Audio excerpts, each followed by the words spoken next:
अस्सलाम वालेकुम।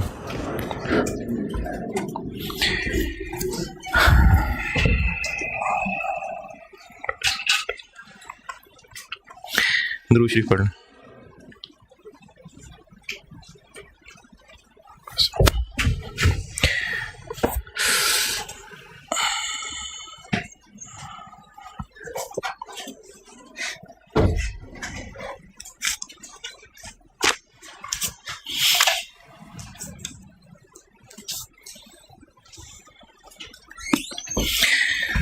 Class and इस बात पे की थी कि अगर मॉडिफिकेशन स्कोप रिडक्शन है तो उसकी एडजस्टमेंट अलग होगी, और उसके अलावा अगर कोई मॉडिफिकेशन है तो उसकी एडजस्टमेंट अलग होगी। प्रैक्टिस क्वेश्चन 6 किया था आखिर में, ये स्कोप रिडक्शन के अलावा वाली चीज थी।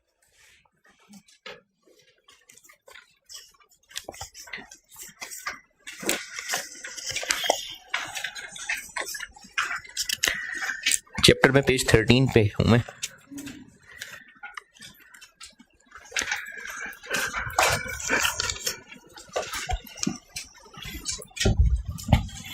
चैप्टर में पेज 13 मॉडिफिकेशन। केस 1 ये था कि अगर एडिशनल एसेट है और उसके पैसे भी फेयर हैं तो फिर वो एक सेपरेट न्यू कॉन्ट्रैक्ट होगा, सेपरेट न्यू लीज अकाउंटिंग होगी। लेकिन अगर ऐसा नहीं है, कैसा नहीं है, या तो नया एसेट नहीं मिल रहा या फिर पैसे फेयर नहीं है, तो फिर ये केस 2 है। और इस केस 2 में स्कोप रिडक्शन के अलावा जो भी है मॉडिफिकेशन, उसका तरीका यह है कि रिवाइज्ड कैश फ्लोस नए डिस्काउंट रेट पे उसकी पीवी निकलेगी और उसको कंपेयर करेंगे जो लायबिलिटी का बैलेंस आ रहा है। जो डिफरेंस है वो राइट ऑफ यूज और लीज लायबिलिटी में एडजस्ट होगा। लेकिन अगर स्कोप रिडक्शन है तो लायबिलिटी के एडजस्टमेंट अलग, एसेट के एडजस्टमेंट अलग, और डबल एंट्री पूरी करने के लिए मॉडिफिकेशन पे गेन और लॉस। सवाल प्रैक्टिस क्वेश्चन 7 पढ़ ले, मैं करता हूं बोर्ड पे।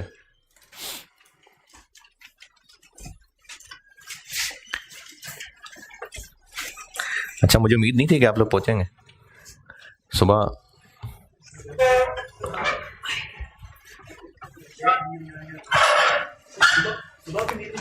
हैं?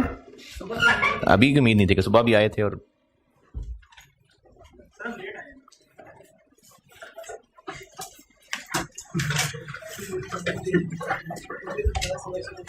प्रैक्टिस क्वेश्चन 7 पढ़ ले, मैं करता हूं।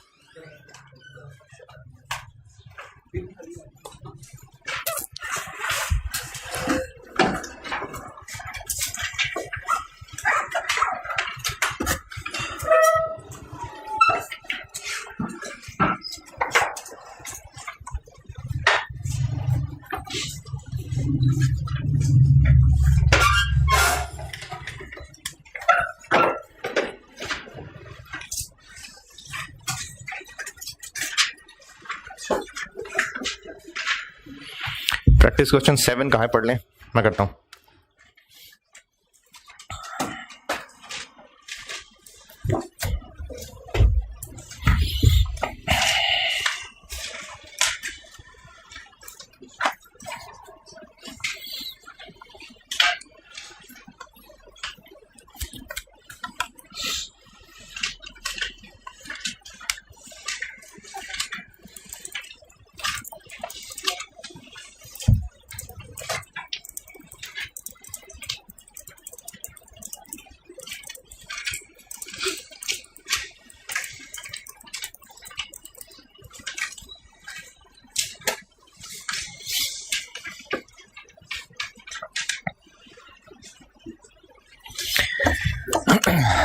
जी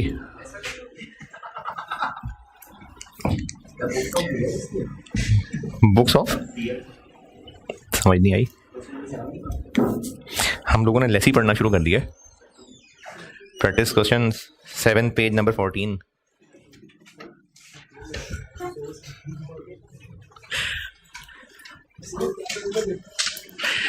प्रैक्टिस क्वेश्चंस में पेज नंबर 14 सेट 2 MNO मैंने लेसी बनाना शुरू कर दिया था।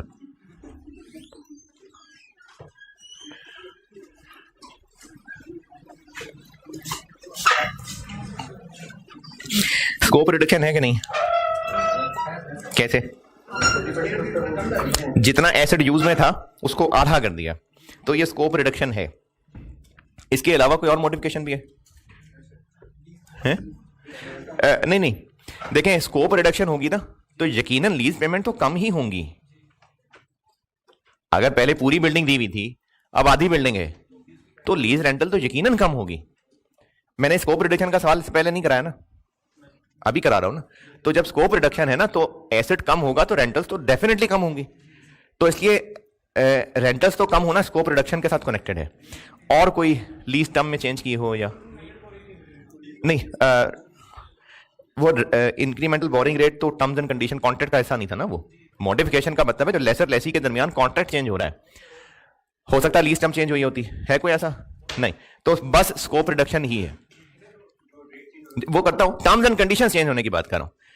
देखें इंक्रीमेंटल बोरिंग रेट अब नया वाला लगेगा या पुराना लगेगा, ये टर्म्स एंड कंडीशंस तो नहीं है ना। Incremental boring rate lessor lessee के दरमियान एग्री होता है। इंक्रीमेंटल बोरिंग रेट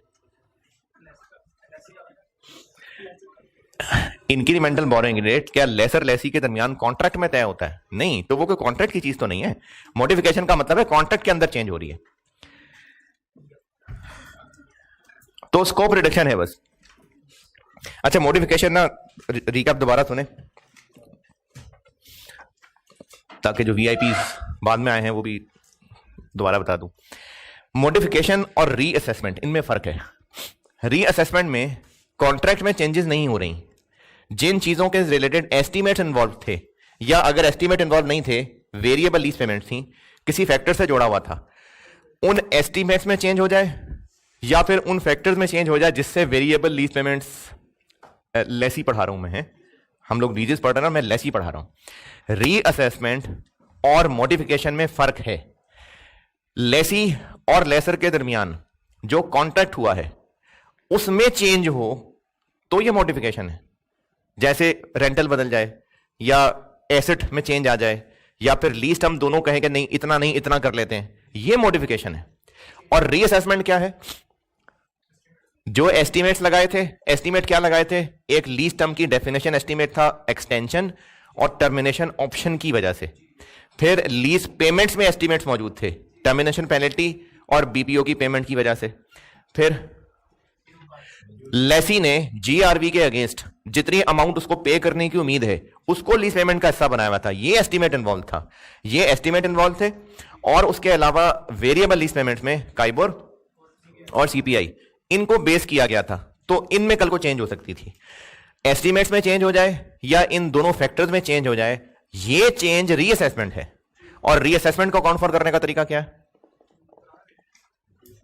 रेट पुराना वाला लगेगा, डिफरेंट चीजें थी। कुछ चीजों पे नया रेट लग रहा था, कुछ चीजों पे पुराना रेट लग रहा था। और वो जो नया पुराना रेट है, किसी में नया है किसी में पुराना है, उससे डिस्काउंट करेंगे किसको? अब जो रिवाइज्ड रिमेनिंग कैश फ्लोज हैं, आंसर उसका कंपेयर करेंगे किससे? किसकी carrying amount? Right of use की नहीं, लीज लायबिलिटी की। और जो डिफरेंस है वो डिफरेंस दोनों में, राइट ऑफ यूज में भी और लीज लायबिलिटी में भी, दोनों में एडजस्ट होगा। अगर बढ़ाना है तो right of use debit lease liability credit, कम करना है तो lease liability debit right of use credit. और अब से ऑनवर्ड स्केड्यूल भी चेंज हो जाएगा और डेप्रिसिएशन भी चेंज हो जाएगी। ये रीअसेसमेंट थी, ठीक है, ये रीअसेसमेंट है। मॉडिफिकेशन ये है कि लेसर लेसी के दरमियान जो कॉन्ट्रैक्ट में चीजें तय हुई हैं उनमें चेंज हो जाए। उनमें चेंज चाहे स्कोप रिडक्शन हो चाहे स्कोप रिडक्शन के अलावा कुछ हो। एंड कंक्लूजन ये है कि remaining revised cash flows, revised discount rate की पीवी, उस पे लीज लायबिलिटी होनी चाहिए। मैं रिपीट कर रहा हूं, ये 2 पॉइंट्स से सिखाने लगा हूं सवाल, दोनों का एंड ऑब्जेक्टिव यही है। ये जो मैं बात आपको बता रहा हूं ना, ये सवाल करके 2 सवाल कराता हूं प्रैक्टिस क्वेश्चन, फिर पास पेपर करते हैं। इन दोनों तीनों के बाद मैं फिर बार बार ये बात रिपीट करूंगा। मॉडिफिकेशन का एंड ऑब्जेक्टिव ये है कि लीज लायबिलिटी का बैलेंस अपडेट होके कहां तक पहुंच जाए? रिवाइज्ड रिमेनिंग कैश फ्लोज की पीवी न्यू रेट पे, ये ऑब्जेक्टिव है। लीज लायबिलिटी का बाकी बचा बैलेंस अपडेट होके पहुंच जाए revised remaining cash flows discounted eight revised rate. Reassessment में रेट लाजमी रिवाइज था नहीं, कुछ हालात में ओरिजिनल वाला था, कुछ हालात में रिवाइज था, लेकिन मॉडिफिकेशन में रेट रिवाइज ही होगा। And objective lease liability update होके पहुंच जाए revise remaining cash flows discounted eight revise discount rate.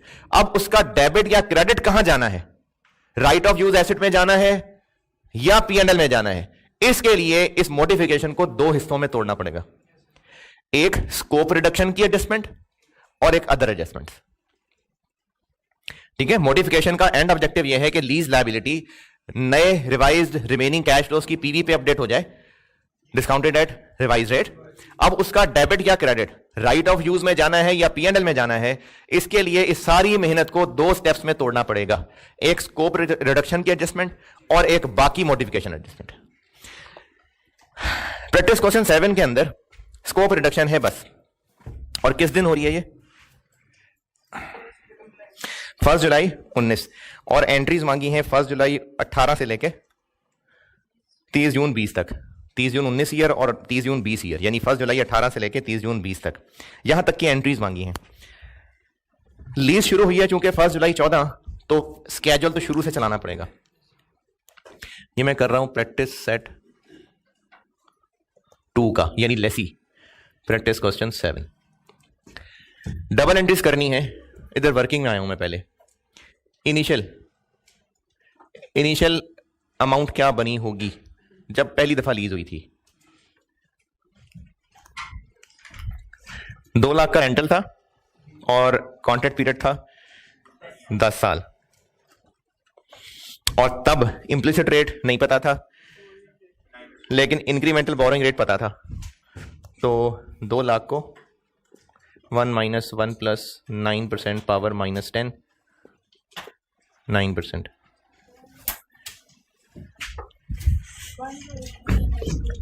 1283532। Initially इतने से राइट ऑफ यूज और लीज लायबिलिटी बनाई होगी। यह वाकया है 1 जुलाई 14 का। एंट्रीज मांगी हुई है 1 जुलाई 18 से, तो 15, 16, 17, 18, 4 साल गुजर गए हुए थे। लीज स्केड्यूल बना लेता हूं। अच्छा, अब ये जो स्केड्यूल बन रहा है ना, ये ओरिजिनल वाला बन रहा है, फिर मॉडिफिकेशन के बाद वाला अलग बनेगा। ओपनिंग बैलेंस, इंटरेस्ट, पेमेंट और क्लोजिंग बैलेंस। स्टार्टिंग पॉइंट था 1283532, 30 जून 15, 9%,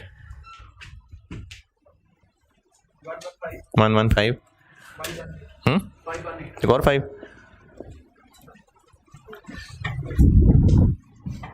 2 लाख क्लोजिंग,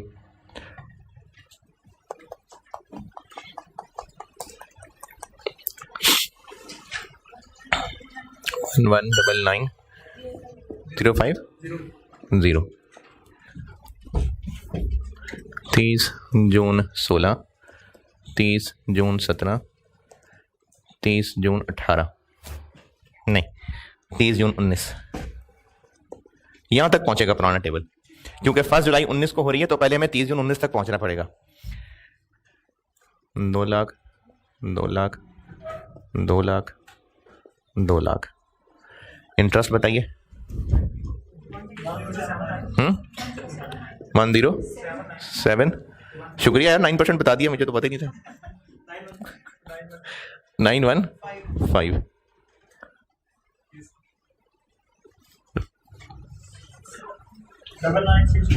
99,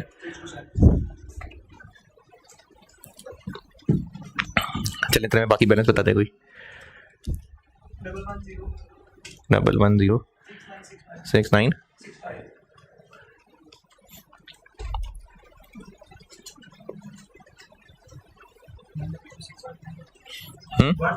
10065 92 9059 3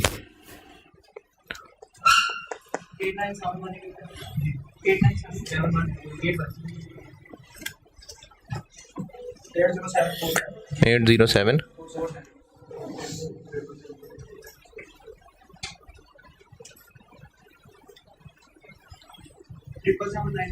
777 93 30 जून 19 तक चलो ठीक, यहां तक पहुंच चुके हैं।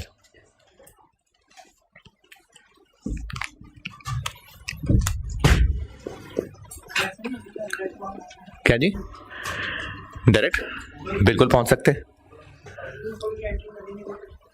बिल्कुल सही है, पहुंचा देते हैं।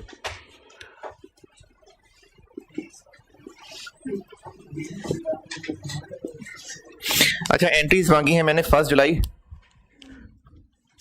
18 से ऑनवर्ड। तो सवाल यह है एक स्टूडेंट का कि क्या ये 4 साल पिछले बनाने पड़ेंगे लाजमी? नहीं, ये लाइन बना लें काफी है ना, यानी हम यहां तक पहुंच सकते हैं डायरेक्टली कि नहीं पहुंच सकते? तो बिल्कुल पहुंच सकते हैं। 4 गुजर गए थे, 4 साल गुजर गए थे, तो आप 2 लाख की पावर 6 डिस्काउंटिंग कर लें, यहां आ जाएंगे, करके देख लें। जितने साल रह गए थे उनकी डिस्काउंटिंग कर लें, आ जाएंगे यहां तक। तो ये बाकी 4 ना बनाए, डायरेक्टली यहीं से स्टार्ट कर लें। ये ओरिजिनल टर्म्स के साथ यहां तक पहुंच गए थे।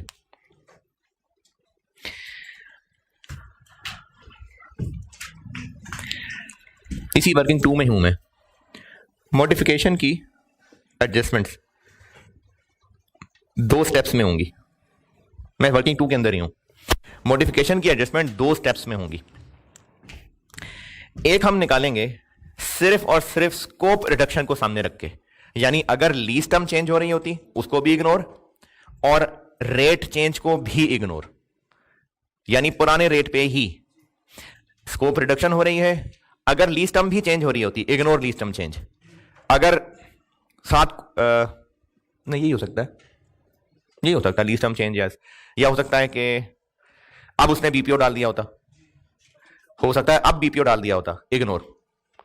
स्कोप रिडक्शन की एडजस्टमेंट सिर्फ स्कोप रिडक्शन के साथ। अगर अब बीपीओ डाल दिया कॉन्ट्रैक्ट चेंज करके, इग्नोर। लीज टर्म चेंज कर दिया, इग्नोर। डिस्काउंट रेट चेंज हो गया, इग्नोर। स्कोप रिडक्शन पुराने डिस्काउंट रेट के साथ, सिर्फ स्कोप रिडक्शन को सामने रखते हुए। पुराना डिस्काउंट रेट यानी 9%। अब स्कोप रिडक्शन क्या हो रही है? कैश फ्लोज रह जाएंगे अब इस रिडक्शन कम होने की वजह से 1.20। तो साल कितने रहते हैं? 5 साल गुजर गए थे ना, 5 रहते हैं। तो मॉडिफिकेशन की एडजस्टमेंट 2 स्टेप्स में होगी। एक स्टेप में हम स्कोप रिडक्शन निकालेंगे, PV of remaining cash flows. अच्छा, ये अंग्रेजी की खैर है, वो तो आप PV of remaining cash flows ही कहेंगे। अमाउंट इंपॉर्टेंट है कि आप क्या कर रहे हैं। 1,20,000 1 माइनस डिस्काउंट रेट 9% ही, 1.09 पावर माइनस 5.09 जी, 466,758। जबकि लीज का बैलेंस क्या आ रहा है? Carrying amount 777,932। ये जो कमी करनी है ये स्कोप रिडक्शन है। कितनी? 3,111,7,2,7,4। ये स्कोप रिडक्शन की एडजस्टमेंट है। इसके साथ नीचे अंग्रेजी लिख लें, ये स्कोप रिडक्शन की एडजस्टमेंट है।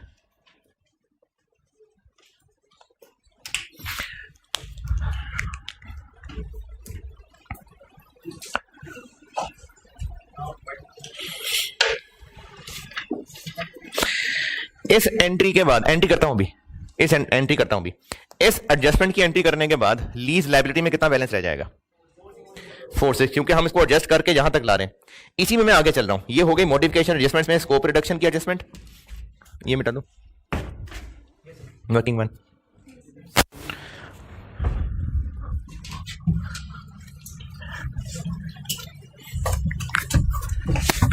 इसी से आगे बढ़ रहा हूं, यानी ये दोनों मॉडिफिकेशन की एडजस्टमेंट्स ही हो रही हैं, लेकिन ये पहले हमने स्कोप रिडक्शन की एडजस्टमेंट की है। अब हम यहां से आगे चलते हैं एडजस्टेड कैरिंग अमाउंट को लेके, जो कि कितनी हो गई? 466,758। अब बाकी मजीद क्या चेंज है? और तो कोई चेंज नहीं है, लेकिन डिस्काउंट रेट बहरहाल नया रखना है। अगर कोई और चेंज होती ना, बीपीओ डाल दिया होता, टर्मिनेशन पेनल्टी डाल दी होती, अब उसको शामिल करते, रेट नया देते। अगर कोई और चेंज नहीं है कोई बात नहीं, same cash flows same power, लेकिन रेट अब नया वाला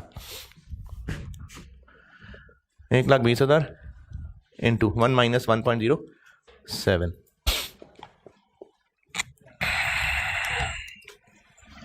492,024। अब हमने अपनी लीज लायबिलिटी को यहां तक लाना है, बढ़ाना है। कितना कितना 25,266।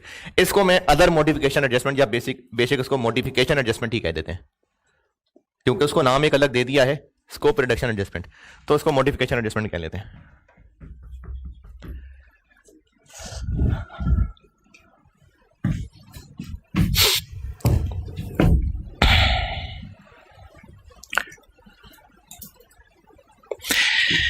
पहले लीज लायबिलिटी की एडजस्टमेंट करेंगे, और चूंकि सवाल अब पूछा है 2020 का भी, तो अब स्केड्यूल बन जाएगा मॉडिफाइड। ये मैं वर्किंग 2 को चला रहा हूं, पहले मैंने पुराना स्केड्यूल बनाया, मॉडिफिकेशन एडजस्टमेंट की, और अब मैं नया स्केड्यूल बना रहा हूं। अच्छा, अब ये नया स्केड्यूल 1 जुलाई 19 से ऑनवर्ड चलेगा।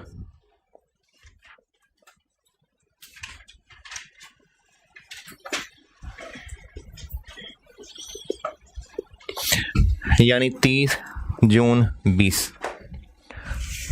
अब अगली लाइन 30 जून 20, और इस टेबल का स्टार्टिंग पॉइंट क्या रखूं? 492, क्योंकि ये दोनों एडजस्टमेंट्स करने के बाद हमने लायबिलिटी को फाइनली यहां ले आना है। तो अब ये टेबल स्टार्ट होगा इतने से, और रेट 7%, 3,442, कैश फ्लो 120,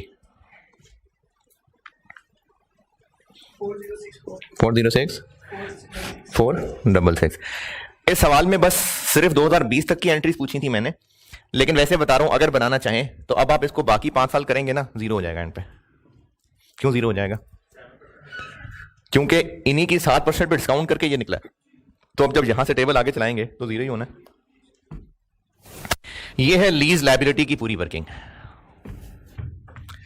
पहले मॉडिफिकेशन डेट तक पुराना स्केड्यूल चलाएं, फिर मॉडिफिकेशन की डबल एडजस्टमेंट करें, स्कोप रिडक्शन पहले, बाकी कोई और है तो बाद में, और फिर रिवाइज्ड स्केड्यूल।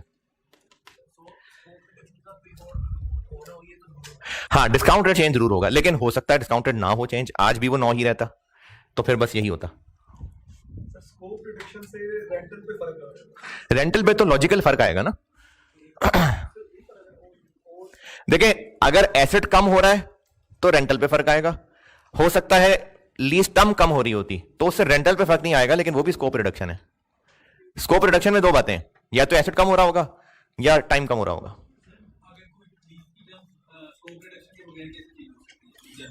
बीपीओ नया डल जाए, लीज टर्म बढ़ा दें, महंगाई बड़ी हो गई जी, रेंटल रिवाइज कर दें।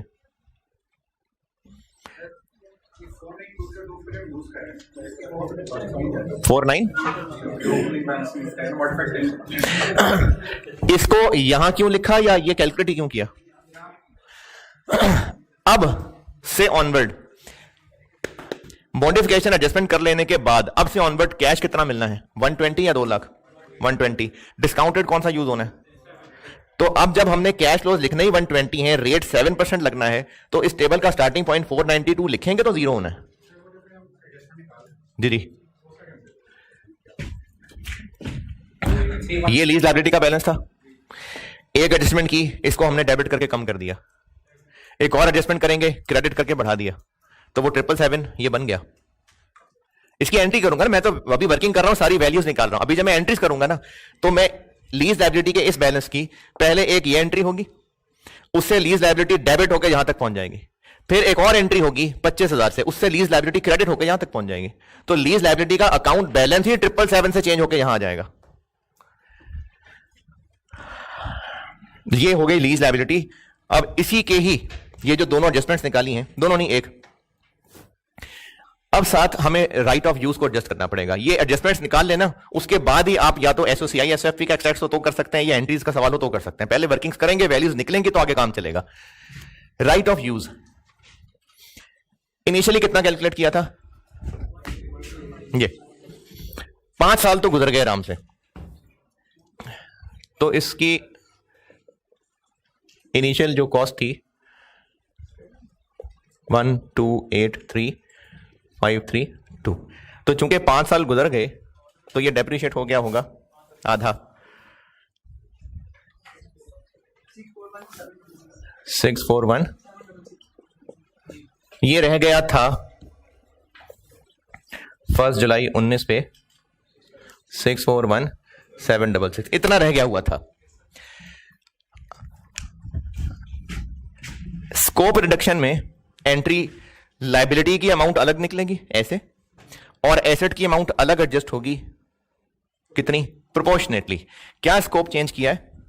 आधा कर दिया, तो इसको हम आधा कर देंगे, स्कोप रिडक्शन की एडजस्टमेंट हो जाएगी, इसको आधा कर दें, 320,883, और इसके बाद ये वाली, ये स्कोप रिडक्शन में lease liability debit, right of use credit, लेकिन अमाउंट्स अलग अलग।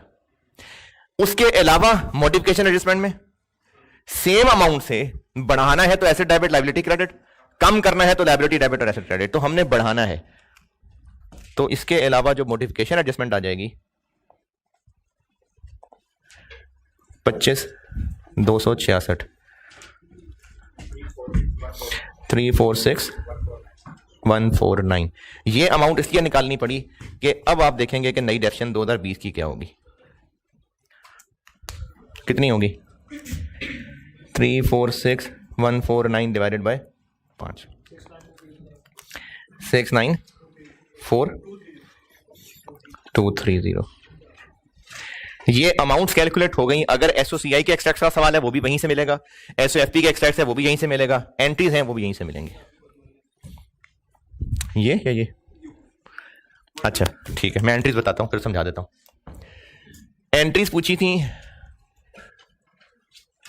2019 की, तो एक तो 30 जून 19 पे डेप्रिसिएशन चार्ज होगी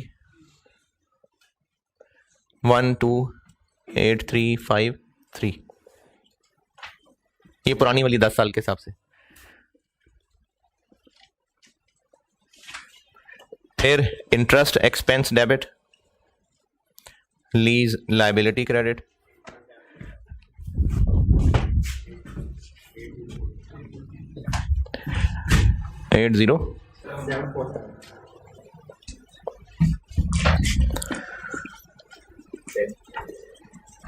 और फिर इसकी पेमेंट होगी lease liability debit, cash credit 2 lakh.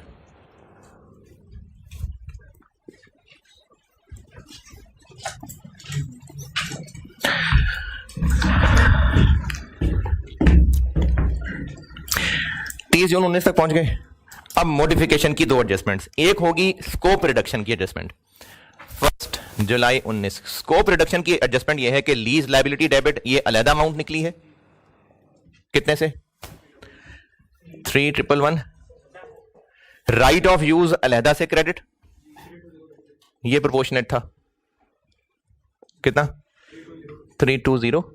अच्छा बल्कि इससे बेहतर यह है, आधा किया ना हमने, तो इसको अलग कर दें और इसको अलग कर दें, क्योंकि जब अलग अलग अकाउंट बन रहा है तो इसको आधा कर दें, इसको भी आधा कर दें, 641,766 और 320,883।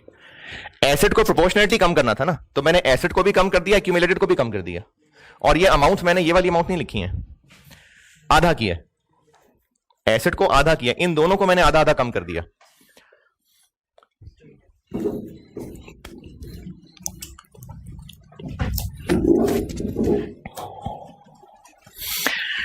ये एंटी टैली नहीं है, तो फिर जो डिफरेंस आएगा वो मॉडिफिकेशन गेन या लॉस है। क्या है? लॉस है, तो उसको मॉडिफिकेशन लॉस कह लें, लॉस ऑन मॉडिफिकेशन कह लें, या जस्ट P&L कह दें। कितना? 97।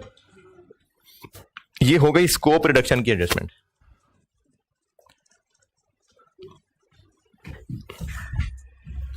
इसके बाद मॉडिफिकेशन एडजस्टमेंट का दूसरा स्टेप ये क्या किया, लीज लायबिलिटी को 25,000 से बढ़ाना है, तो लीज लायबिलिटी को भी बढ़ाना है और राइट ऑफ यूज को भी बढ़ाना है। 25 266, इसको हम कह देते हैं मॉडिफिकेशन एडजस्टमेंट।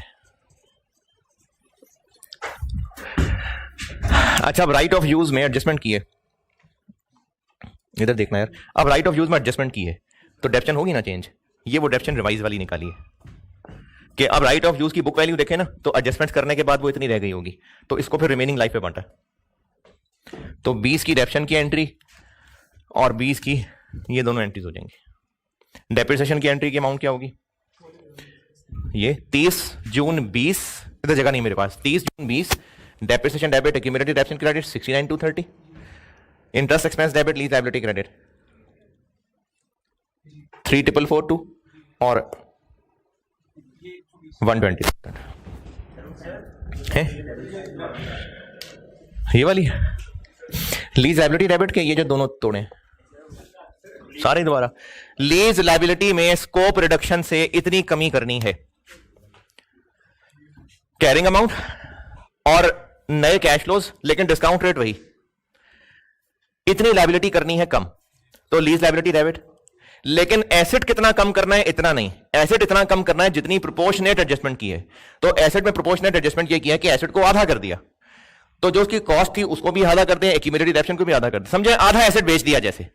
तो जब एसेट बेचते हैं तो उसकी कॉस्ट को क्रेडिट करते हैं और एक्यूमुलेटेड को डेबिट करते हैं ना, यही किया है। आधी कॉस्ट कम और आधी एक्यूमुलेटेड खत्म कर दी। अब इस एंट्री को बैलेंस करें तो जो डिफरेंस है वो मॉडिफिकेशन के ऊपर गेन या लॉस है। और फिर ये जो एडजस्टमेंट की है ये बाकी वाली मॉडिफिकेशन की एडजस्टमेंट है। इस एडजस्टमेंट के पीछे लॉजिक ये है कि जब हमने 50% जो रिमेनिंग कैश फ्लोज थे उनको डिस्काउंट करके जो हमारा इनिशियल पॉइंट होता है मॉडिफिकेशन डेट, हाँ, उधर तक अगर हम उनकी पीवी करते हैं न्यू एसेट होता है तो वो क्या एसेट और 50% ऑलरेडी बैलेंस आ रहा है, दोनों का डिफरेंस क्या क्या क्या ये जो हमने एडजस्टमेंट की है ये 25266 जी जी, ये इसके पीछे लॉजिक ये है कि हमने 50% तो आ रहा है वो जो 466 है, अब हमने रिमेनिंग कैश फ्लोज को डिस्काउंट किया। अगर हम नॉर्मल सवाल करें तो ये स्टार्टिंग पॉइंट होता है। जी बिल्कुल, यानी अब से ऑनवर्ड जो रह गया है ना उसकी पीवी निकाली नए रेट पे, वो जो आंसर आता हमने लायबिलिटी को यहां अपडेट करना है। वो इतने से कम आ रहा था इसलिए। जी बिल्कुल बिल्कुल,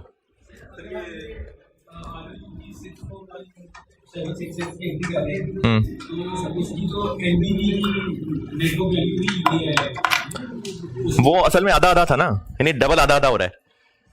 5 साल गुजर गए थे तो आधा डेप्रिशिएट हो गया हुआ था, इसलिए इसका आपको ये आधा नजर आ रहा है। फिर हमने एसेट को ही आधा कर दिया। अकाउंट अलग बना रहे होते हैं ना, एसेट का अलग होता है और एक्यूमुलेटेड का अलग होता है। जब एसेट बेचते हैं तो एसेट को अलग क्रेडिट करते हैं, एक्यूमुलेटेड को अलग करते हैं, तो इसलिए मैंने अलग अलग किया। ये जो 641 अमाउंट है ना वो ये वाली 641 नहीं है, ये इत्तेफाक से दोनों सेम है, क्योंकि ये एसेट 5 साल गुजार चुका था इसलिए आधा डेप्रिशिएट हो चुका था, और जबकि ये हम क्या कर रहे हैं, इसको प्रोपोर्शनेटली कम कर रहे हैं। अब स्कोप रिडक्शन भी 50% है इसलिए ये भी 50-50% आ रहा है, तो ये अमाउंट इत्तेफाक से दोनों बराबर है। अगर 4 साल गुजरे हुए होते तो फिर 641 ना आ रहा होता, फिर ये 641 आ रहा होता, क्योंकि ये 50% स्कोप रिडक्शन है और वो 4 साल डेप्रिशिएट हुआ होता। जी, राइट ऑफ यूज, जी जी, यही तो किया है। नहीं, 320 से कर दें। देखें एग्जाम पॉइंट ऑफ व्यू से गलत तो नहीं होगा, क्योंकि एग्जामिनर मेरे ख्याल में इस बात पे सीफैप लेवल पे इतना टच ही नहीं होगा कि एक्यूमुलेटेड डेप्शन किधर गया, लेकिन बेहतर यही है कि अलग अलग रखें। दूसरा तरीका किसका,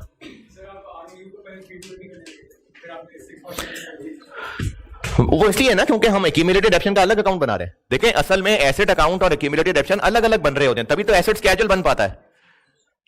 तो जब अकाउंट भी अलग अलग हैं तो फिर डेबिट क्रेडिट भी अलग अलग ही जाएगा ना। मेरा जाती ख्याल यह है कि सीफैप लेवल पे एग्जामिनर इस बात पे पेनलाइज नहीं करेगा कि वो एक्यूमुलेटेड का अलग अकाउंट क्यों नहीं बना रहा। सीफैप लेवल पे मुझे नहीं लगता कि वो इस पे पर्सनल हो जाएगा, क्योंकि कैफ लेवल पे तो चलो ये चीज समझ आती है। सीफैप में मेरा नहीं ख्याल कि वो एक्यूमुलेटेड डेप्शन की एंट्री क्यों नहीं की, इस पे नंबर काट ले। तो अगर आपको नहीं समझ आ रहा तो रहने दें क्यूमुलेटिव डेप्शन, आप एसेट ही 320 से क्रेडिट कर लें।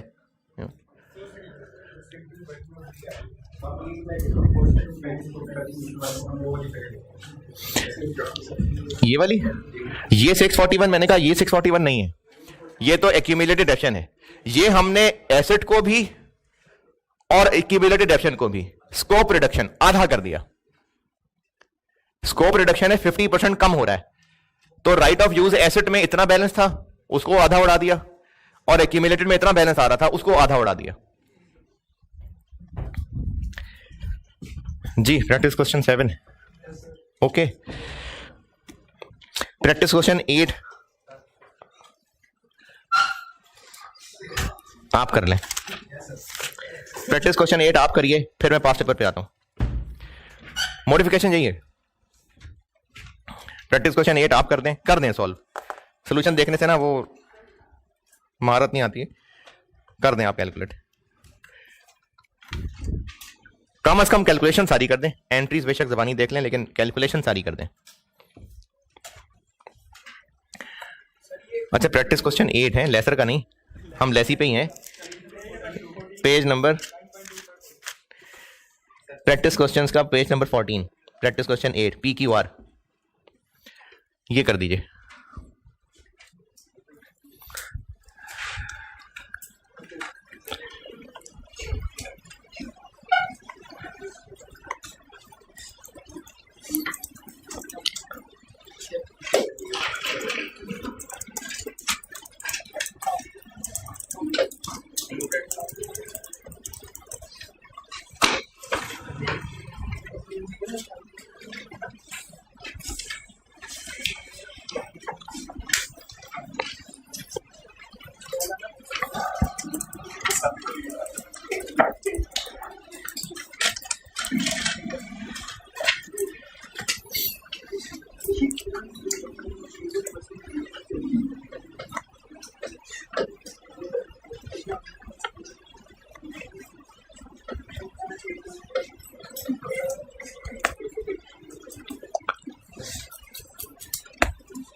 क्या हो गया खैरियत?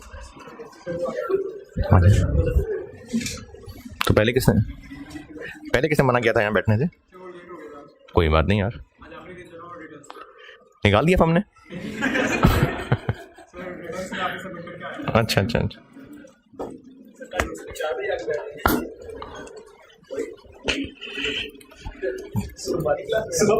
प्रैक्टिस क्वेश्चन 8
ज्यादा देर नहीं लग गई?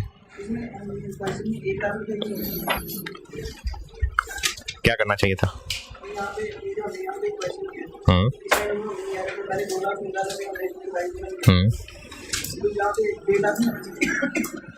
स्कोप रिडक्शन के लिए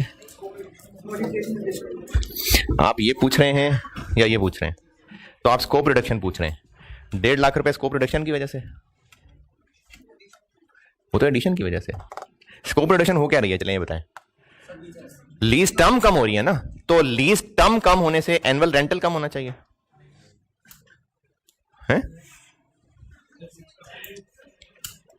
लीज टर्म 8 साल थी, लाख लाख रुपए देते थे, अब 5 लाख लाख रुपए देंगे। यहां पर कम इसलिए हो रही थी क्योंकि वो क्या कहते हैं, जगह कम हो रही थी। वो जो 1.5 लाख रिवाइज हो रही है ना, वो नई जगह की वजह से 1.5 लाख है। तो हमने स्कोप रिडक्शन को अलग रखना है, बाकी सबको अलग रखना है।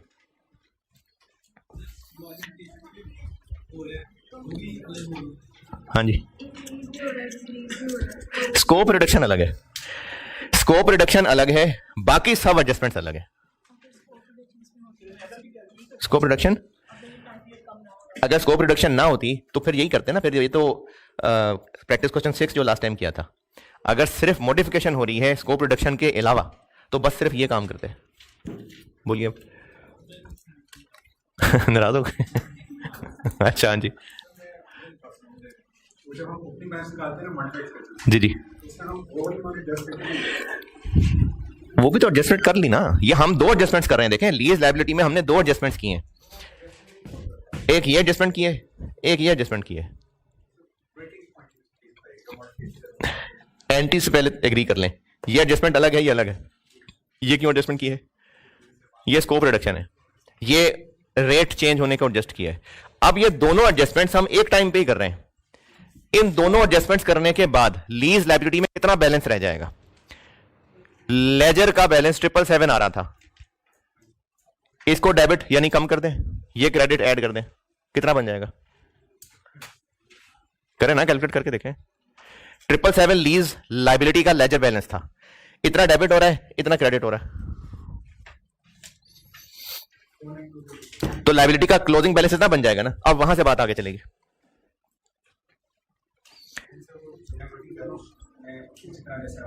जी जी,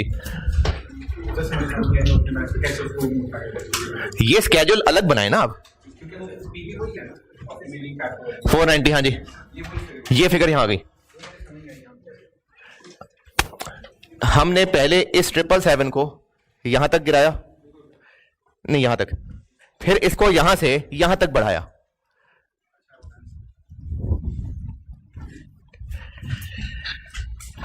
जी जी, ये स्कोप रिडक्शन की एडजस्टमेंट है। रेट भी पुराना वाला, बाकी अगर कुछ और एडजस्टमेंट है वो अलग से।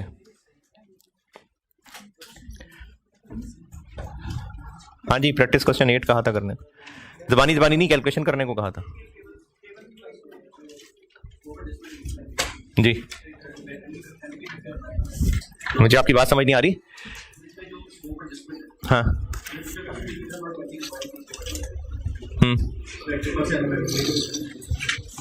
हाँ, फिर 1 लाख क्यों किया है, 1.5 लाख क्यों नहीं किया? 1.5 लाख क्यों नहीं किया, ये कह रहे हैं आप?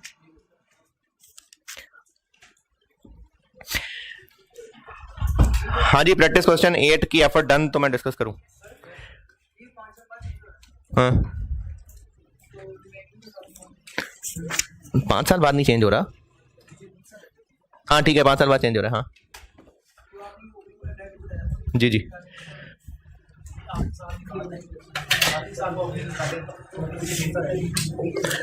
पावर 6 डिस्काउंट करें ना। देखो, मैंने 19 की भी एंट्रीज मांगी हैं, तो आपको 19 की ओपनिंग तक पहुंचना है। पावर 5 डिस्काउंटिंग करेंगे तो आप यहां तक पहुंचेंगे, पावर 6 करेंगे तो यहां तक पहुंचेंगे। प्रैक्टिस क्वेश्चन 8 में मॉडिफिकेशन 2 हैं। एक, लीज टर्म 2 साल कम कर दी, ये स्कोप रिडक्शन है। इस 2 साल कम करने की वजह से रेंटल 1 लाख से 1.5 लाख हो गया? नहीं, वो तो हमने मजीद जगह ली है इसलिए। तो स्कोप रिडक्शन से सिर्फ टाइम पीरियड कम हो रहा है, ये जो सामने सवाल मैंने बोर्ड पे सॉल्व किया हुआ है, इसमें स्कोप रिडक्शन क्या हो रही है? देखिए स्कोप रिडक्शन दो ही बातें होंगी, या तो एसेट कम हो रहा होगा या टर्म कम हो रही होगी, तभी स्कोप रिड्यूस हो रहा है। इस मिसाल के अंदर एसेट कम हो रहा था। जब एसेट कम हो रहा था तो यकीनन रेंटल कम ही होना है, इसलिए मैंने यहां 1.20 लिया था 2 लाख की बजाय। लेकिन अब प्रैक्टिस क्वेश्चन 8 के अंदर टर्म 10 से 8 यानी 2 साल कम हो गई, तो रेंटल तो 1 लाख ही है ना। वो जो 1.5 लाख हो रहा है वो उस नए ऑफिस की वजह से हो रहा है, तो नए ऑफिस को इग्नोर करें तो रेंटल 1 लाख रहता। तो हम ये कैलकुलेशन 1 लाख से करेंगे जी। प्रैक्टिस क्वेश्चन 8 में और बताएं क्या पूछना है।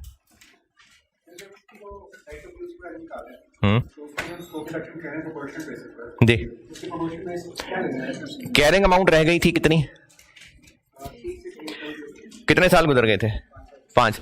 अब रिमेनिंग लाइफ रहती थी 5 साल। बुक वैल्यू 5 साल की वैल्यू को रिप्रेजेंट कर रही है। 2 कम करने हैं। देखें ओरिजिनल लाइफ 10 साल थी, 5 साल पुरानी बात है, 5 साल गुजर गए, एसेट की बुक वैल्यू रह गई जो कि 5 साल को रिप्रेजेंट कर रही थी। अब हमने उसको 2/5 कम कर देना है, प्रोपोर्शनेट कम करना है ना, स्कोप रिडक्शन।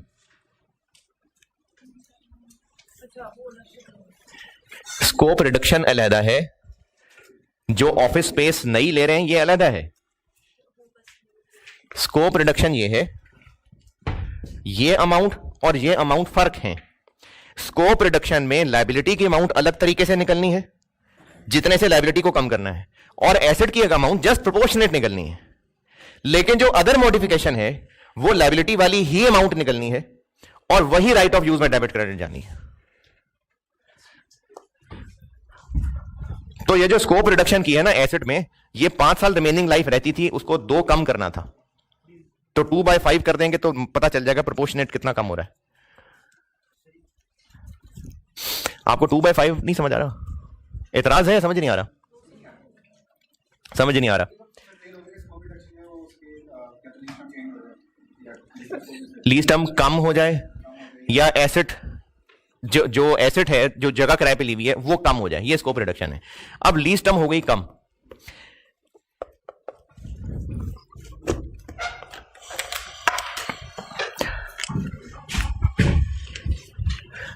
बुक वैल्यू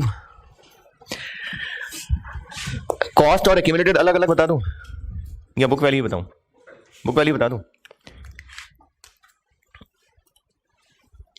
चलो मैं कॉस्ट और एक्यूमुलेटेड अलग अलग बताता हूं। इनिशियल कॉस्ट कितनी? 736,008, ये इनिशियल कॉस्ट। कितने साल का राइट था ये? 10 साल का। 2 साल कम हो रहा है, यानी 20% कम हो रहा है। 20% ले लें इसका, 14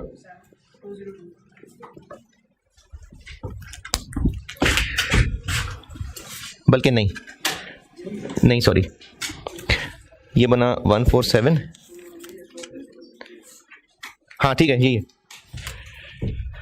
पूरे एसेट में से 2 साल रिड्यूस हो रहे हैं, यानी इसका 20% एसेट कम हो रहा है। अब आप इसको ऐसे कर लें या ऐसे कर लें कि बुक वैल्यू कितनी थी? 368,004। ये कितने साल का है अभी? ये 5 साल का राइट बाकी है। 5 में से 2 कम हो रहे हैं, तो इतनी कमी आ रही है। ये एसेट की स्कोप रिडक्शन है, और लायबिलिटी की स्कोप रिडक्शन उन्हीं कैश फ्लोज की पावर चेंज करके पीवी से निकलेगी। लेकिन स्कोप रिडक्शन के अलावा वाली जो बाकी मॉडिफिकेशन एडजस्टमेंट है वो लायबिलिटी के डिफरेंस से ही निकलेगी, और यही फिगर राइट ऑफ यूज में भी जाएगी, यही फिगर लीज लायबिलिटी में भी जाएगी।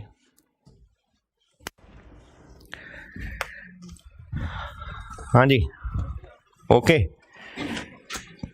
जून 22 खोलें। जून 22 बुक में नहीं है। जून 22 का पेपर वैसे शेयर्ड है आपसे। जून 22 अटेम्प्ट का पेपर वैसे आपसे शेयर्ड है।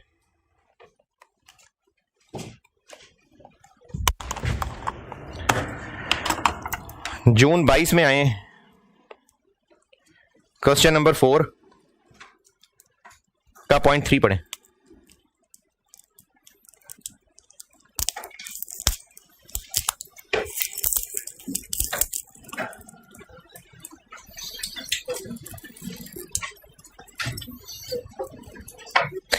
जून 22 क्वेश्चन नंबर 4 का पॉइंट 3।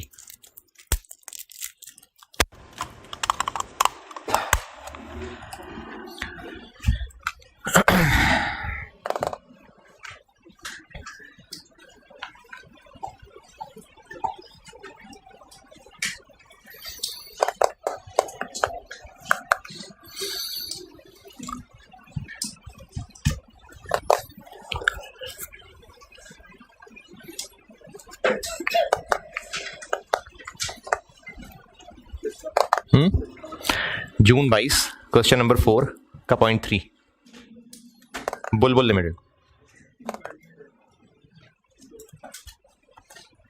पिजन लिमिटेड और बुलबुल लिमिटेड।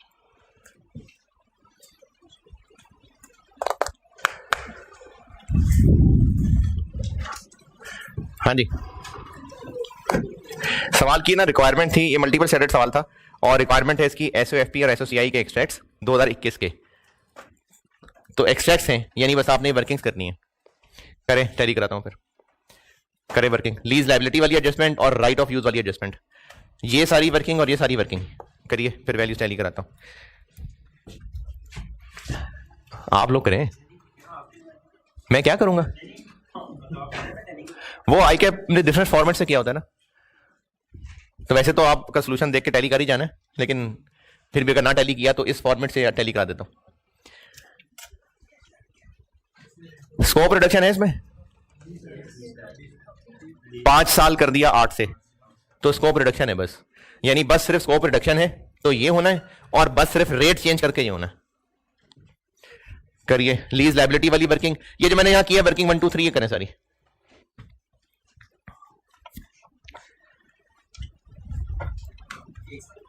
हाँ एक ही साल है, एक ही साल गुजरा था।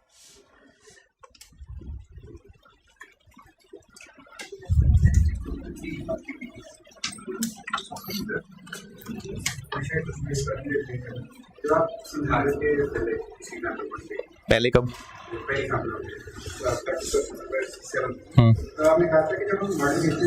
यही जो सामने किया हुआ है। हाँ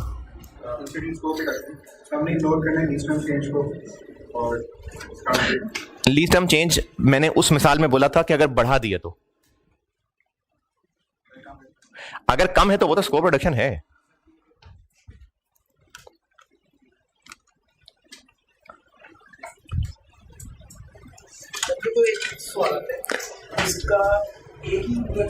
जी जी जी, यानी आप हर एक अलग अलग बनाए, यानी हर आईएएस का अलग एक्सट्रैक्ट बनाए। मेरे ख्याल में बना देंगे तो गलत नहीं करना चाहिए उसको।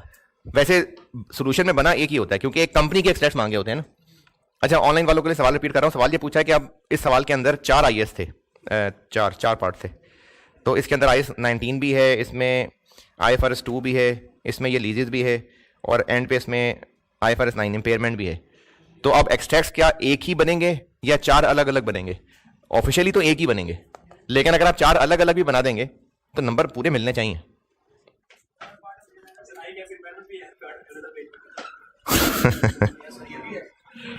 है रिक्वायरमेंट, लेकिन क्या ये हर पार्ट है अलग अलग? हर पार्ट का मतलब होता है रिक्वायरमेंट के पार्ट्स। इसकी तो रिक्वायरमेंट एक है। ऐसे तो आप एक रिक्वायरमेंट होंगी, 15 लाइनें होंगी तो 15 पार्ट्स थोड़ी हो जाएंगे। रिक्वायरमेंट तो एक ही है ना। रिक्वायरमेंट ABC हो तो पार्ट्स अलग अलग है।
2 साल हैं यार सिर्फ।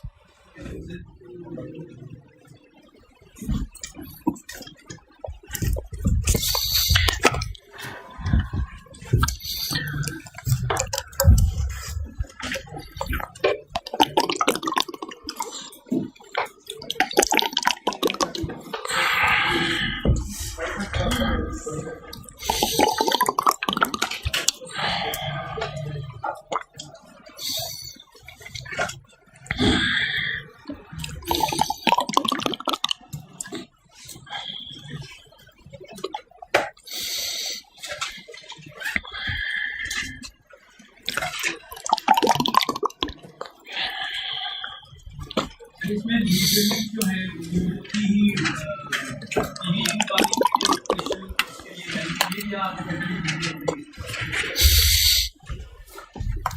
लेसी का फेयर वैल्यू से क्या ताल्लुक है? कोई ताल्लुक नहीं है। वो लेसर था जिसमें एनआईएल निकालने के 2 रास्ते थे। लेसी ने तो पीवी ऑफ लीज पेमेंट्स ही निकालनी है, कोई काम नहीं फेयर वैल्यू का।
तो यार जाके पढ़ी लो अपना, जो खाली बैठे हो। तो भी इस टाइम में वो लेक्चर ही ले लो जाके, जहाँ टाइम लाया कर रहे हो। तो वो लेक्चर ले लो जाके। हाँ तो अभी ले लो ना, अभी जो टाइम ज़ाया कर रहे हो अभी उठ के ले लो लेक्चर। अभी क्या फ़ायदा ये पढ़ने का? समझ आ रहा है कुछ जो बता रहा हूँ? अच्छा है। हाँ जी, जून 22 वर्किंग्स। हाँ तो वर्किंग करने को कहा था बस। तो लीज लायबिलिटी में ये फिगर कितनी? 45 पॉइंट। सही है, बिल्कुल सही है। ये फिगर 3 पॉइंट, बिल्कुल ठीक है। बस यही है। और एसेट में स्कोप रिडक्शन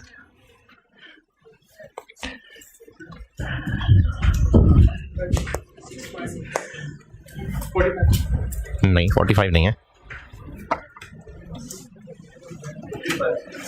56 के करीब है। 55 पॉइंट सही है यार, जबरदस्त। बस ठीक है, मॉडिफिकेशन डन।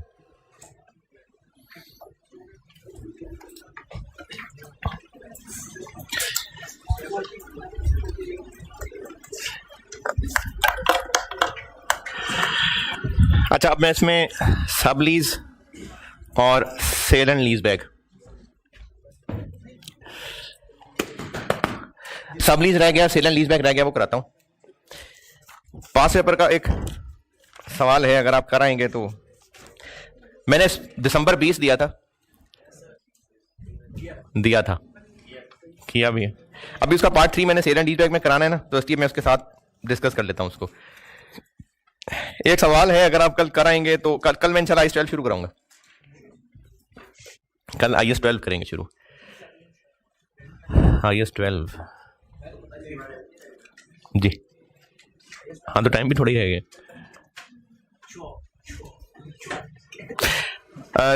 एक सवाल है पास पेपर का, अच्छा सवाल है, इसी के ऊपर बना हुआ, और रीअसेसमेंट भी है उसमें। यानी 1 साल में रीअसेसमेंट हुई है, फिर उसके अगले साल मॉडिफिकेशन हो गई है। तो तसल्ली से दोनों चीज़ें टेस्ट की हैं, लेकिन उन्होंने आपसे पूछी बस ये वर्किंग्स हैं। यानी सवाल की रिक्वायरमेंट है यही बस कि इनकी कैलकुलेशन कर दें, बस ये वाली कैलकुलेशन करनी है और वो एसेट वाली कैलकुलेशन करनी है। ये है पास पेपर्स में क्वेश्चन नंबर 3, 17 नंबर पास पेपर्स में पास पेपर्स आएंगे प्रैक्टिस क्वेश्चंस के पेज 34 के बाद। क्वेश्चन नंबर 3, दिसंबर 18, डीएमएल। वो सेल एंड लीज बैक है? नहीं कर रहे हैं, कर लेंगे तो बहुत अच्छी बात। इसमें रीअसेसमेंट है और मॉडिफिकेशन भी है, तो अच्छी प्रैक्टिस है। 17 नंबर का सवाल।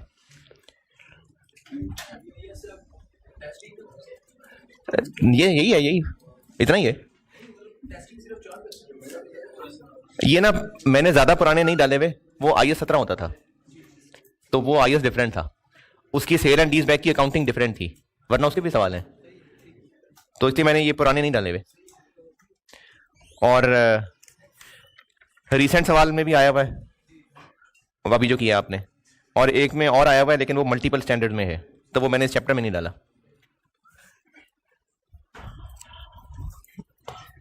ठीक है जी, पास पेपर्स का क्वेश्चन 3 करिएगा।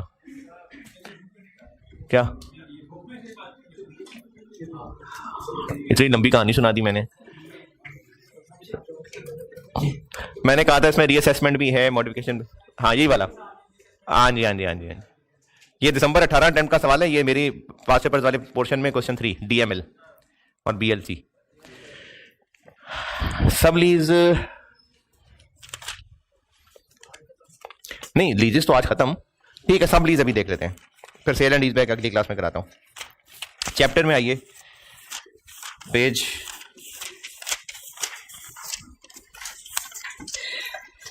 चैप्टर में पेज 13 डन।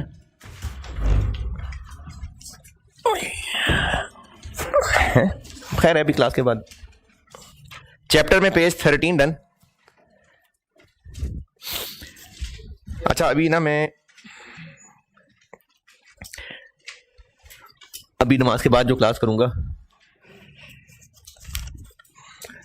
दिसंबर 20 जो होमवर्क दिया था उसको डिस्कस करने के बाद मैंने आपको ये रीअसेसमेंट में एक नोट लिखवाना है, वो याद करवा देना। रीअसेसमेंट में एक नोट, एग्जाम नोट लिखवाना है एक। अच्छा जी, पेज 13 डन। पेज नंबर 14 पे आए चैप्टर में। ये एक दो जबानी चीजें ये देख लें चैप्टर में, पेज 14 टॉप वाला टेबल देख लें।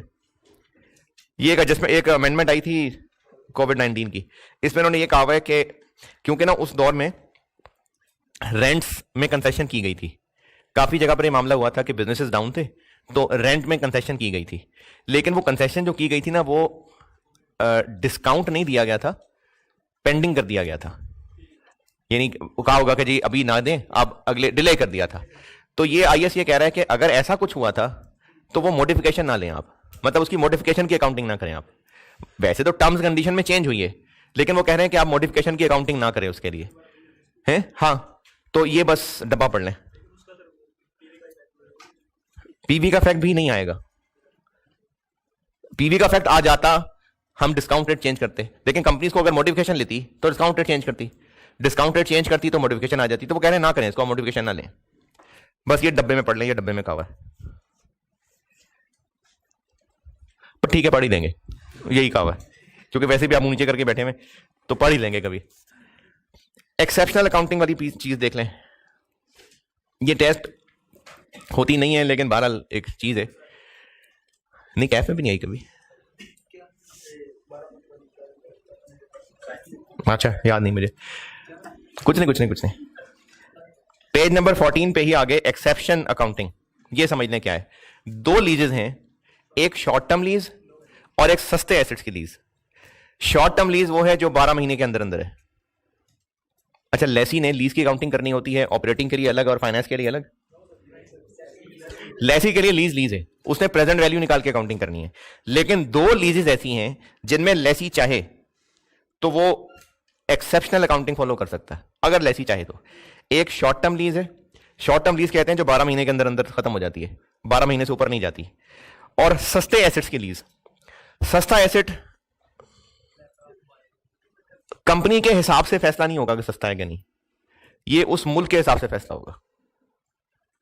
अगर लेसी सस्ती है ना, लेसी एक सस्ती कंपनी है, मतलब लेसी इटसेल्फ एक सस्ती कंपनी है, तो उसके हिसाब से फैसला नहीं होना कि सस्ता एसेट है कि नहीं, ये उस मुल्क के हिसाब से फैसला होना है। और सस्ता एसेट भी नए को सामने रख के फैसला होना। जैसे एक बिजनेस है, लैपटॉप कितने का आता है? अब तो महंगा हो गया, लैपटॉप की मिसाल बदल लेते हैं। यूपीएस कितने का आ जाता है? कंप्यूटर का यूपीएस जो होता है 20,000 तक। सीपीयू नहीं, यूपीएस कह रहा हूं, सीपीयू। सीपीयू तो पता ही यार, सीपीयू। मैंने ना वो एक दफा राइज में जब था ना, तो आईटी वाले को मैसेज किया कि वो घर का कंप्यूटर, तो मैंने उसको कहा यार वो ना वो डब्बा में ले आऊँ कल, उसको विंडोज दोबारा इंस्टॉल कर दिया। उसने कहा तो उसको ना असल में सीपीयू कहते हैं। मैंने कहा मुझे पता है यार, मैं वैसे ही कह रहा हूँ। तो मुझे पता है सीपीयू कहते हैं, यूपीएस की बात कर रहा हूँ। यूपीएस हर कंप्यूटर के साथ अगर ऑफिस में यूपीएस लगाना हो तो कितने का आ जाएगा? 20,000 का। चलो, तो ये एक सस्ता एसेट है। तो अगर कुछ 200 यूपीएस लेने हो तो हो सकता है वो लीज कराए जा रहे हो, या सेल्स टीम है 300 लोगों की, उन सबके लिए मोबाइल फोन ले रहे हो, सस्ता एसेट है। तो इसकी जो लीज है वो सस्ते एसेट की लीज है। ये डब्बा पढ़ लें। अच्छा, एक बात और, इन दोनों का करना क्या है? डिस्काउंटिंग नहीं करनी, बस जितना रेंट दे रहे हैं वो एक्सपेंस है, या मैक्सिमम हद से हद क्या करना है? स्ट्रेट लाइन पे बांट लेंगे। हाँ, मंथली होगा, लेकिन अगर हो सकता है शुरू में ज्यादा हो बाद में कम हो तो उसको स्ट्रेट लाइन पे बांट लेना है। ये एक्सेप्शन अकाउंटिंग सारी पढ़ लें।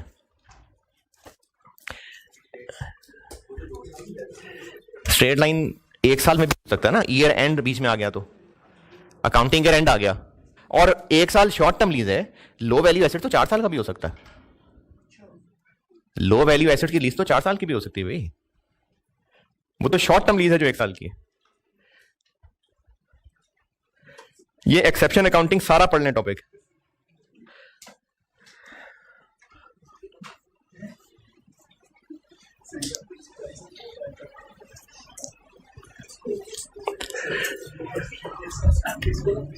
पढ़ लो भाई।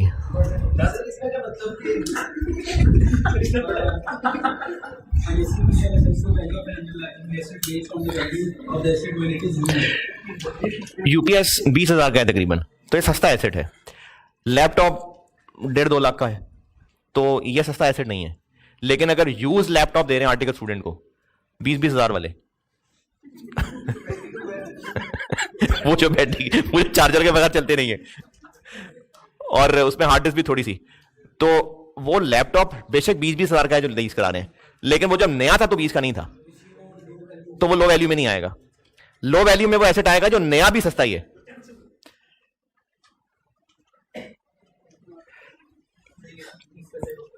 और चौथी लाइन में जो लिखा हुआ है इसका मतलब यह है कि अगर लेसी खुद एक छोटी सी कंपनी है तो उसके हिसाब से फैसला नहीं होना।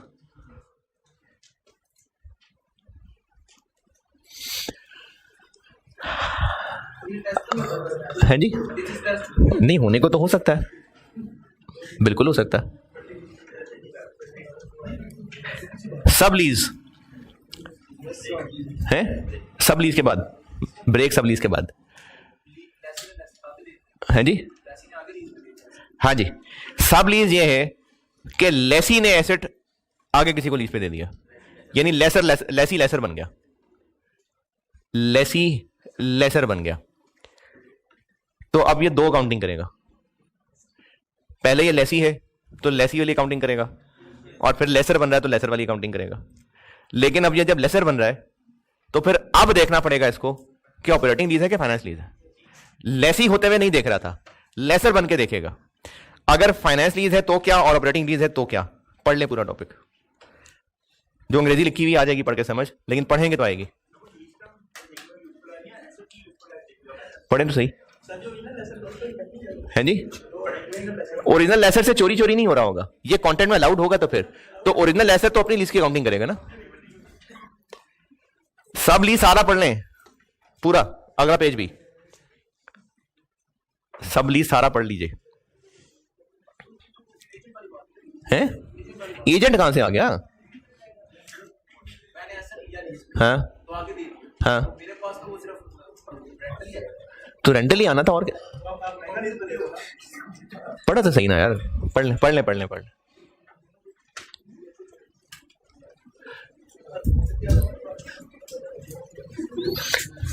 पढ़ ले भाई, पढ़ ले पढ़ ले।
क्या जी?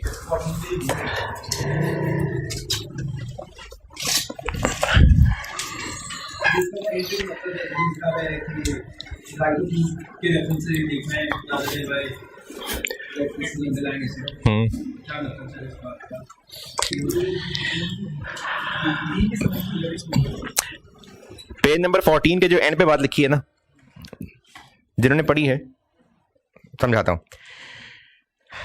ये लिखा हुआ है कि लेसर बन गया अब लेसी, तो लेसर बन के तो उसको फिर देखना पड़ेगा ना कि ऑपरेटिंग लीज है कि फाइनेंस लीज है। ऑपरेटिंग लीज है कि फाइनेंस लीज है, उसके लिए एक बात तो यह है कि अगर इसने खुद एक शॉर्ट टर्म लीज ली हुई थी तो आगे जो लीज देगा वो तो 10 साल की नहीं हो सकती ना, तो जो आगे लीज देगा वो डेफिनेटली ऑपरेटिंग लीज ही होगी।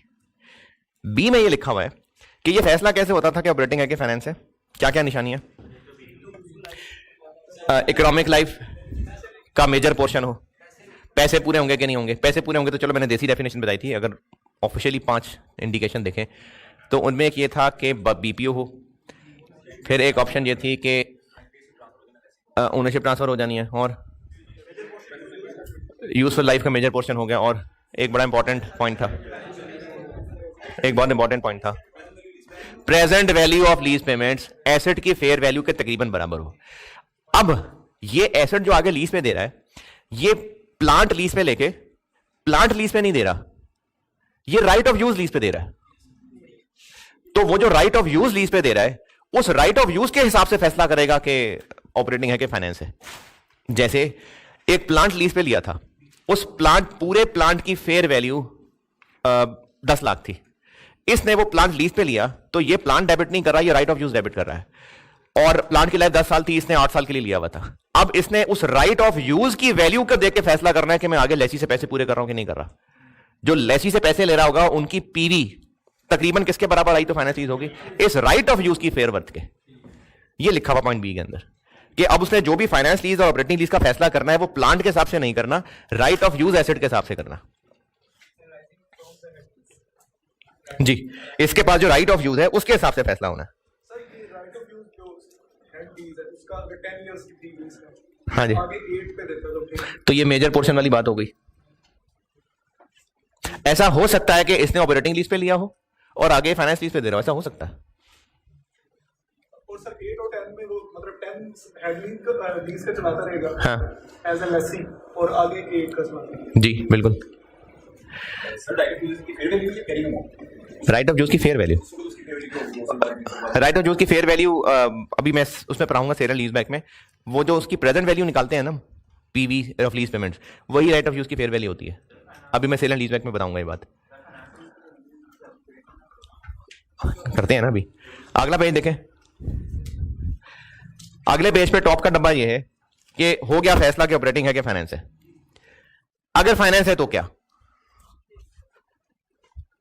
अगर फाइनेंस है तो इसने फिर अकाउंटिंग करनी है लीज रिसीवेबल डेबिट, और आएगा फिर वो इंटरेस्ट इनकम बनाया करेगा। तो अब चूंकि ये अपना एक पीपीई राइट ऑफ यूज वो दे रहा है लीज पे, तो लीज रिसीवेबल डेबिट और राइट ऑफ यूज क्रेडिट, और इस पे गेन लॉस आ जाएगा। और अब से ऑनवर्ड ये लीज रिसीवेबल की अकाउंटिंग करेगा, लेकिन राइट ऑफ यूज को बुक्स में से निकालेगा कि लीज लायबिलिटी को भी बुक्स में से निकाल देगा? सिर्फ राइट ऑफ यूज को बुक्स में से निकालेगा।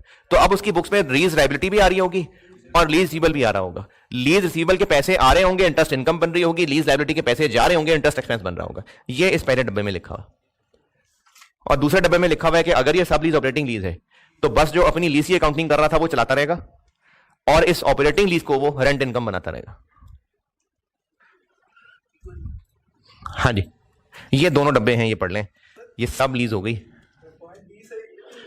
मतलब जो सब लीज है उसकी जो लीज कम होगी वो हेड लीज से ज्यादा नहीं होगी। वो तो नहीं, हो ही नहीं सकती ना। अगर एसेट उसको ट्रांसफर हो जाता है, अगर एसेट लेसी को ट्रांसफर हो जाना है फिर हो सकती है, फिर हो सकती है। हाँ जी, दोनों डब्बे कहाँ पढ़ लें। चलें ठीक है जी, ठीक है, ये वाली क्लास खत्म। सेल एंड लीज बैक कराता हूँ अगली क्लास में।